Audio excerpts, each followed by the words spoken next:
नमस्कार दोस्तों, स्वागत है आपका 8 मिनट सीरीज में। तो आज हम पढ़ेंगे रिवोल्ट ऑफ 1857।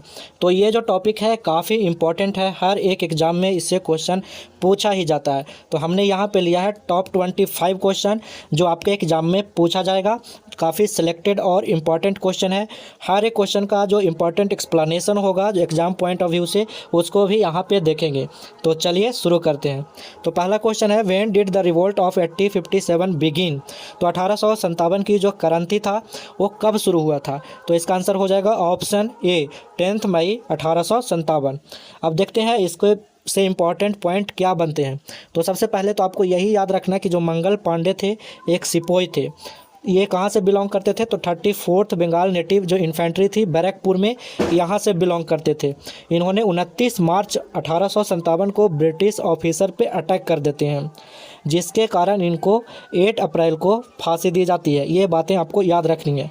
उसके बाद क्या होता है कि 9 मई को 85 जो सिपाही होते हैं, जो 85 सिपाही होते हैं मेरठ में, इनको डिसमिस कर दिया जाता है और 10 साल की सज़ा सुना दिया जाता है यहाँ पे।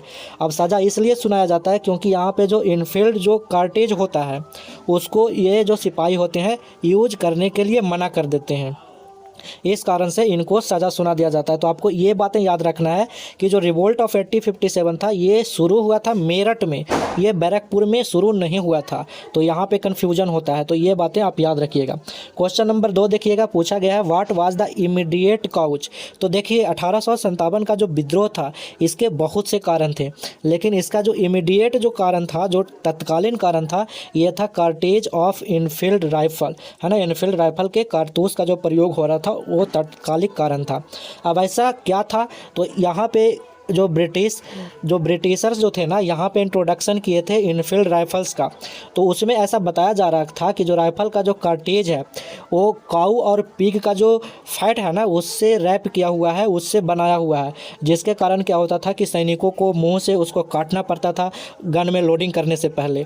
तो वहाँ पे हिंदू और मुस्लिम जो सिपाही थे वो दोनों को हर्ट होता है और उसके बाद 1857 की क्रांति शुरू हो जाती है, मतलब वो रिफ्यूज कर देते हैं यूज करने के लिए। ठीक है, अगला क्वेश्चन यहाँ पे देखिएगा, who was the first martyr of the revolt of 1857। तो 1857 की पहली जो शहीद कौन थे इस क्रांति के। तो जैसा कि मैंने आपको बताया कि सबसे पहले मंगल पांडे को फांसी हुआ था, तो यही आंसर होगा ऑप्शन ए। और मैंने आपको ये भी बताया, ये डेट याद रखिएगा, पीसीएस एग्जाम में पूछा गया है, 8 अप्रैल 1857 को इनको फांसी हुई थी। अगला क्वेश्चन है, who was declared as the emperor of India during the revolt. तो विद्रोह के दौरान भारत का सम्राट किसे घोषित किया गया था। तो एक्चुअली में जो मुगल जो एम्पेरर था ना, बहादुर शाह जफर, तो इन्हीं को यहाँ पे कहा गया था कि यही हमारे सम्राट हैं, यही हमारे राजा हैं। तो यहाँ पे आंसर होगा ऑप्शन बी। तो मैंने आपको जैसा कि बताया, जो म्यूटनियर्स थे, मतलब जो विद्रोही थे, उन्होंने इस एज्ड नॉमिनल किंग, मतलब जो बहादुर शाह 2 थे ना, इनको नॉमिनल किंग बनाया था, जो कि मुगल डायनेस्टी का लास्ट रूलर माने जाते हैं। तो ये बातें आपको याद रखनी है। अगला क्वेश्चन है, who led the revolt in Kanpur. अब एक्चुअली में जब ये रिवोल्ट शुरू हुआ था तो अलग अलग जगह से अलग अलग लीडर थे जो इस रिवोल्ट को लीड कर रहे थे, और सप्रेसर भी था, जो ब्रिटिशर्स ऑफिसर थे ना ब्रिटिश की तरफ से, तो वो सप्रेसर था। तो ये दोनों पॉइंट से सबसे ज़्यादा क्वेश्चन आता है इस टॉपिक से, तो इसको हम डिटेल में थोड़ा सा देखेंगे। तो यहाँ पे तो आंसर हो जाएगा, कानपुर में कौन लीड कर रहे थे, तो कानपुर में थे नाना साहिब। तो यहाँ पे आंसर हो जाएगा ऑप्शन बी। अब यहाँ पे देख लेते हैं कि हर जगह पे कौन कौन लीड कर रहे थे, तो लीडर्स के बारे में समझ लेते हैं। तो दिल्ली से जनरल बख्त खान, याद रखिएगा, जनरल बख्त खान जो थे ये दिल्ली से थे, और बहादुर शाह 2 तो थे ही, इनको किंग ही माना गया था, तो दोनों में से कोई भी ऑप्शन आ सकता है। ठीक है, याद रखिएगा। लखनऊ से कौन था, तो बेगम हजरत महल थे लखनऊ से। कानपुर से नाना साहब, जैसा कि मैंने आपको बताया, ये अडॉप्टेड सन थे बाजीराव सेकंड के। ठीक है, बिहार से कौन थे, तो बिहार से थे कुंवर सिंह, जो कि एक जमींदार थे, है ना। बरेली से कौन था, तो बहादुर खान था। झांसी से रानी लक्ष्मीबाई, और फैजाबाद से थे मौलवी अहमद उल्ला। तो ये काफ़ी इंपॉर्टेंट है, सबसे ज़्यादा पूछा जाता है, वही मैंने आपको बताया है। Who was the commander in chief of Nana Sahib. तो नाना साहिब के सेनापति कौन था, तो जैसा कि मैंने आपको अभी बताया, ये था टाटिया टोपे थे, है ना। तो आंसर हो जाएगा ऑप्शन बी। अगला क्वेश्चन है what was the age of Kunwar Singh during the revolt. तो ये क्वेश्चन एक बार पूछा गया है आपके एग्जाम में, इसलिए हमने ये ले लिया, ठीक है। एक पीसीएस एग्जाम था उसमें पूछा गया है। तो कौन था कुंवर सिंह का एज कितना था, तो ये था 70 यानी 70 वर्ष का। तो आंसर ऑप्शन सी होगा, ठीक है। अगला क्वेश्चन है who was the governor general of India during 1857 revolt. तो 1857 रिवोल्ट के विद्रोह के समय भारत का गवर्नर जनरल कौन था। तो यहाँ पे मैं आपको 3 तो रिलेट करके याद करा दूंगा। तो इस समय जो गवर्नर जनरल था वो था लॉर्ड कैनिंग, ठीक है। कैसे याद रखिएगा कि जो कैनिंग पर्सन होते हैं धूर्त होते हैं ना, बहुत दुष्ट होते हैं, तो दुष्ट था तभी तो 1857 की क्रांति हुई थी। तो ऐसे याद रखना है। इसके पहले कौन था गवर्नर जनरल, तो ये था लॉर्ड डलहौजी, है ना। इसी ने ही तो डॉक्ट्रिन ऑफ लैप्स लाया था, हड़प की नीति लाया था, जो कि इस रिवोल्ट का भी एक कारण था। ये भी याद रखना है, इस रिवोल्ट का एक कारण था डॉक्ट्रिन ऑफ लैप्स, ठीक है, जो कि लाया गया था लॉर्ड डलहौजी के द्वारा, जो कि कनिंग के पहले वाला गवर्नर था। अब होता क्या है कि जब रिवोल्ट हो जाता है तो उसके बाद ये क्राउन, ब्रिटिश क्राउन का शासन आता है, वहाँ पर यही जो लॉर्ड कैनिंग होता है ये बदल जाता है वायसराय में, है ना। आगे ये देखेंगे, ठीक है, ये क्वेश्चन आएगा। कहता है who was the British commander who recaptured Delhi. तो एक्चुअली में ना यहाँ पे ये पूछ रहा है कि कौन दबाया था, जो दिल्ली में जो हो रहा था रिवोल्ट उसको कौन दबाया था और दोबारा से कैप्चर कर लिया था, ब्रिटिश कमांडर कौन था, ये पूछ रहा है। तो दिल्ली से था जनरल निकोलसन। तो आंसर हो जाएगा ऑप्शन बी, ठीक है। अब आगे चलते हैं। तो यहाँ पे जितने भी सप्रेसर थे, जो भी ब्रिटिशर्स जो था, जो रिवोल्ट को दबा रहा था, वो कहाँ से कौन था, याद रखिएगा, काफ़ी पूछा जाता है। तो दिल्ली से जैसा कि मैंने बताया जॉन निकोलसन था, लखनऊ से था लॉरेंस। कैसे याद रखेंगे, एल से लखनऊ और एल से लॉरेंस, ऐसे थोड़ा सा रिलेट करिएगा। कानपुर से कौन था, कैंपबेल। तो कैंपबेल था जो कैंप लगा दिया था कानपुर में, ऐसे करके याद रख सकते हैं। झांसी से कौन था, तो ह्यूरोज था झांसी से, ठीक है। जो रानी लक्ष्मीबाई के लिए एक बहुत ही अच्छा लाइन बोला था कि उतने सारे पुरुषों में जो रानी लक्ष्मीबाई थी एकमात्र पुरुष था, ऐसा कुछ लाइन बोला था। तो ये बात याद रखिएगा, पूछा हुआ है। ऑन 28 जून 1858 इन ग्वालियर क्या होता है कि रिवोल्ट को पूरी तरह से दबा दिया जाता है। तो क्वेश्चन एक बार ये पूछा था कि रिवोल्ट को पूरी तरह से कब दबाया गया था, तो याद रखिएगा 1858 में 20 जून ग्वालियर में, ठीक है, याद रखिएगा। तो जो भी इंपॉर्टेंट क्वेश्चन है सारे यहाँ पे मैं करवा रहा हूँ, ठीक है। Who suppressed the revolt in Kanpur. तो कानपुर में कौन था, कानपुर में कैंप लगाया था ना, जैसे कि मैंने आपको अभी बताया। तो कौन सा आंसर हो जाएगा, ऑप्शन सी। अब यहाँ पे कहता है what title was given to Mangal Pandey after his martyrdom. तो शहीद होने के बाद मंगल पांडे का कौन सा उपाधि दिया गया था, तो यहाँ पे याद रखिएगा फर्स्ट फ्रीडम फाइटर कहा गया था। ऑप्शन बी सही होगा, फर्स्ट फ्रीडम फाइटर। अब क्या हुआ था ना कि यहाँ पे कमेंट्री भी की गई थी कुछ उस ज़माने के, या फिर कह लें कि उस समय के जो लोग थे उन लोगों ने कमेंट किया था। तो बीडी सावरकर, यहाँ पे ये सबसे ज़्यादा बार पूछा गया है कि बीडी सावरकर ने क्या कहा था, तो इस रिवोल्ट को कहा था फर्स्ट बार ऑफ इंडिपेंडेंस, ठीक है, तो याद रखिएगा। और आरसी मजूमदार ने कहा था it is neither first nor national nor a bar of independence. तो ये दोनों याद रखिएगा, सबसे ज़्यादा बार पूछा गया है। कहता which ruler of Awadh was dethroned by the British before the revolt. अब यहाँ पे क्वेश्चन पूछ रहा है कि रिवोल्ट के पहले अवध का जो रूलर था किसको डिथ्रोन कर दिया गया था, मतलब गद्दी से हटा दिया गया था। तो आंसर होगा ऑप्शन ए वाजिद अली शाह। अब यहाँ पे हुआ क्या था, एक्चुअली में आपको पता है, मैंने बताया जो डलहौजी था उसने लाया था डॉक्ट्रिन ऑफ लैप्स।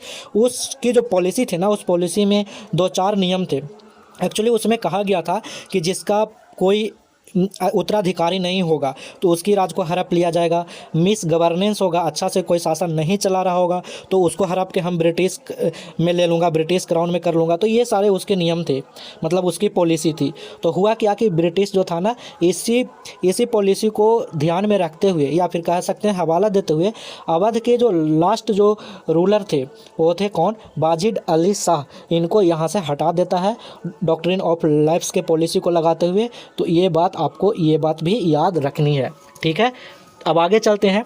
अवध के और वो कौन थे, नवाब थे, ठीक है। वाजिद अली शाह कौन थे, नवाब थे, लास्ट नवाब, ठीक है। अगला क्वेश्चन है after 1857 the rule of India pass to whom. कहता है 1857 के बाद जो रूल था इंडिया का किसको पास किया गया था। तो मैंने आपको बताया कि जैसे 1857 की क्रांति होती है तो ये जो रूल होता है ब्रिटिशर्स का रूल होता है, एक क्राउन ऑफ ब्रिटेन को हो जाता है, मतलब एक एक्ट पास होता है, मैं आगे बताऊंगा, उसके बाद ये क्राउन ऑफ ब्रिटेन को ये रूल को पास कर दिया जाता है। तो यहाँ पे आंसर हो जाएगा ऑप्शन डी। एक्सप्लेनेशन देखिएगा, after the revolt of 1857 the rule of India was transferred from East India company. पहले ईस्ट इंडिया कंपनी चला रही थी, इसको ब्रिटिश क्राउन के अंडर ले लिया जाता है। और कौन सा एक्ट होता है, तो गवर्नमेंट ऑफ इंडिया एक्ट 1858। ये याद रखिएगा, ये भी क्वेश्चन पूछा हुआ है।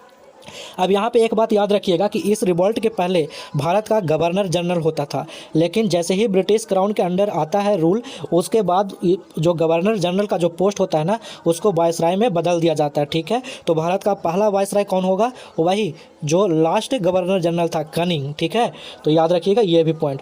अगला क्वेश्चन है, which act transferred power from East India Company to the crown. तो ये तो मैंने आपको अभी एक्सप्लेनेशन में समझाया, ये था गवर्नमेंट ऑफ इंडिया एक्ट 1858। ठीक है, तो सी आंसर होगा। अगला क्वेश्चन है, who describe the revolt of 1857 as the first war of independence. तो मैंने आपको अभी बताया था, बी डी सावरकर ने कहा था कि जो रिवोल्ट ऑफ 57 है जो कि फर्स्ट बार ऑफ इंडिपेंडेंस है। अगला क्वेश्चन है, in which book did Savarkar describe 1857 as the first war of independence. तो इनकी कौन सी किताब थी जिसमें ये बातें कही गई थी, तो किताब का नाम था the first war of Indian independence. ठीक है, तो ऑप्शन बी यहाँ पे सही आंसर होगा। यहाँ पे देखिएगा, इनका पूरा नाम विनायक दामोदर सावरकर है, जो कि 1857 जो रिवोल्ट था इनको डिस्क्राइब किया था फर्स्ट वार ऑफ इंडिपेंडेंस में। फेमस बुक था इंडियन वार ऑफ इंडिपेंडेंस, जो कि पब्लिश हुआ था 1909 में। अगला क्वेश्चन है, what was the main weakness of the 1857 revolt. तो एक्चुअली में 1857 की क्रांति का सफल ना होने का एक सिंपल कारण था कि इसमें जो लीडर्स थे ना, लीडर अच्छे मतलब कि यूनिटी में नहीं थे, इसीलिए इस मूवमेंट को लीडरलेस मूवमेंट भी कहा जाता है। तो ये भी याद रखिएगा, एक बार ये भी पूछा गया है। तो यहाँ पे आंसर होगा ऑल ऑफ एबव, क्योंकि यूनिटी नहीं था लोगों में, सब अपने अपने मतलब के लिए लड़ रहे थे। कुंवर सिंह जमींदार थे तो अपनी ज़मींदारी बचाने के लिए लड़ रहे थे। रानी लक्ष्मीबाई अपना जो उनका तो थ्रोन था वो जा रहा था ब्रिटिशर्स के हाथों में, क्योंकि उनका कोई पुत्र नहीं था, अडॉप्टेड सन था ना, तो डॉक्ट्रिन ऑफ लैप्स का वायलेट कर रहा था उसकी पॉलिसी को, तो वो अपनी के लिए लड़ रहे थे। मतलब हर लोग ना अपने अपने के लिए लड़ रहे थे, तो यूनिटी नहीं था, कोई एक मत नहीं था। यहाँ पे वेपन्स का लैक था, हथियारों की कमी थी, जैसा कि मैंने आपको बताया कि ये लीडरलेस मूवमेंट था। तो ये भी याद रखिएगा, तो यहाँ पे आंसर हो जाएगा ऑल ऑफ द एबव। तो ये सारे जो पॉइंट है मैंने आपको अभी समझा ही दिया है। तो आगे चलते हैं। तो अगला क्वेश्चन है, when was Bahadur Shah Zafar deported to Rangoon. तो रंगून भेज दिया गया था इनको तुरंत 1858 में। ठीक है, जैसे ही क्रांति खत्म होती है तो क्या करता है, ब्रिटिशर जो होते हैं इनको कैप्चर कर लेते हैं बहादुर शाह जफर को, और कैप्चर करके इनको डिपोर्ट कर देता है रंगून में कि आप जाइए वहाँ पर आराम से रहिए और मैं आपको कुछ पैसे भेजता रहूँगा। ठीक है, तो ऐसे करके इनको डिपोर्ट कर दिया जाता है। What was the outcome of the 1857 revolt. तो इसका आउटकम क्या था, इसका परिणाम क्या था। तो सिंपल सी बात है, इनका परिणाम था कि जो कंपनी रूल था वो ख़त्म हो गया था और ब्रिटिश क्राउन रूल शुरू हो गया था। ठीक है, तो ये दोनों आंसर होगा। यहाँ पे ऑप्शन इस तरीके से बना हुआ है, तो ध्यान से सुनिएगा, समझिएगा। देखिए, ब्रिटिश इंडिया का जो कंपनी रूल था वो ख़त्म हो ही गया था ना, तो ये भी आंसर होगा। और beginning of the British crown rule, और चूंकि ये ख़त्म हुआ था तो उसके बाद ब्रिटिश क्राउन रूल शुरू हो गया था। तो इस केस में आपको ज़्यादा सटीक जो आंसर लगाना होगा ऑप्शन बी होगा। ठीक है, तो ये सब बातें आपको याद रखनी है। अगला क्वेश्चन है, the revolt of 1857 was mainly started by home. तो मैंने आपको पहले बताया ये किन के द्वारा शुरू हो गया था मेनली, तो ये सोल्जर के द्वारा, जो सिपोज थे ना उन्होंने शुरू किया था। तो ये सभी वर्ग के लोग इस रिवोल्ट में शामिल नहीं थे, इस वजह से भी ये जो रिवोल्ट है यह फेलवर होता है। और कहाँ शुरू हुआ था, तो मेरठ में, याद रखिएगा। बैरकपुर ऑप्शन में दे देता है और आप कंफ्यूज हो जाते हैं, तो ये बातें भी याद रखना। अब 5 क्वेश्चन मैंने लिया है कुछ अच्छे लेवल का, तो इस तरीके के क्वेश्चन भी जो हायर एग्जाम होता है उसमें पूछा जाता है स्टेटमेंट वाइज। तो यहाँ पे कह रहा है कि कौन सा स्टेटमेंट है जो ट्रू है, बताइए। तो पहला स्टेटमेंट है, it led to the end of the East India Company rules. तो कह रहा है कि इसने कंपनी शासन का अंत किया, तो सही बात है, मैंने आपको अभी समझाया। और पावर जो था वो ब्रिटिश क्राउन को ट्रांसफ़र हो गया। तीसरा है कि इंडिया को कंप्लीट इंडिपेंडेंस मिली, ऐसा बात नहीं है, इंडिया को इंडिपेंडेंस नहीं मिली। तो 1 और 2 सही होगा, ऑप्शन ए। तो इस तरीके क्वेश्चन में ना एक क्वेश्चन में 2-3 चीज़ें पूछ ली जाती है। चलिए अगला क्वेश्चन है, यहाँ पे मैच द फॉलोइंग है, लीडर को सेंटर ऑफ रिवोल्ट से मैच करना है। तो रानी लक्ष्मीबाई कहाँ से थी, झांसी से। कुंवर सिंह कहाँ से थे, बिहार से। और नाना साहब कहाँ से थे, कानपुर से। तो ए का क्या होगा, 2 होगा। तो ए का 2 कहाँ पे है, यहाँ है और यहाँ पे है। और कुंवर सिंह बिहार यानी बी का 3, तो बी का 3 यहाँ पे। तो आंसर हो जाएगा ऑप्शन ए। समझ गए। अब आगे चलते हैं। तो अगला क्वेश्चन है, which of the flowing were causes of the 1857 revolt. तो 1857 की क्रांति का कारण क्या था। तो देखिए बहुत से कारण थे, जैसे रिलीजियस इंटरफेरेंस भी था। वो जो कार्टिलेज था वो तो रिलीजियस इंटरफेरेंस ही ना था, क्योंकि वहाँ पे गाय के और सुअर के जो मांस थे उसके से वो कार्टिलेज को बनाया गया था, ऐसा बताया गया था। तो ये ऑप्शन सही है। दूसरा डॉक्ट्रिन ऑफ लैप्स, तो ये भी कारण था, एक मैंने आपको बताया। और तीसरा इकोनॉमिक्स एक्सप्लॉयटेशन, ये भी था, आर्थिक शोषण हो रहा था। तो यहाँ पर आंसर हो जाएगा option D, all of the above. लेकिन तत्कालिक कारण पूछेगा तो आपको लगाना है पहला होगा, जो कार्टेज जो कारतूस में यूज हो रहा था काऊ और पिग के फैट, वो था। ठीक है। अगला क्वेश्चन है, which of the flowing were leaders of the 1857 revolt. तो 1857 की क्रांति के लीडर्स कौन थे। तो नाना साहब तो थे कानपुर से, बेगम हजरत महल ये भी थे, लेकिन सर कॉलिन कैंपबेल नहीं था। अब कुछ लोग को लगेगा ये भी था, ये तो सप्रेसर था, ब्रिटिशर ऑफिसर जो था, जो कि सप्रेस कर रहा था, रिवोल्ट को दबा रहा था। हमें पूछा कि लीडर बताइए, तो लीडर होगा ऑप्शन 1 और 2, है ना, केवल ये ऑप्शन सही होगा। अगर आपको इसका PDF लेना है तो नीचे कमेंट करिएगा, आपको टेलीग्राम पे भी इसका PDF मिल जाएगा।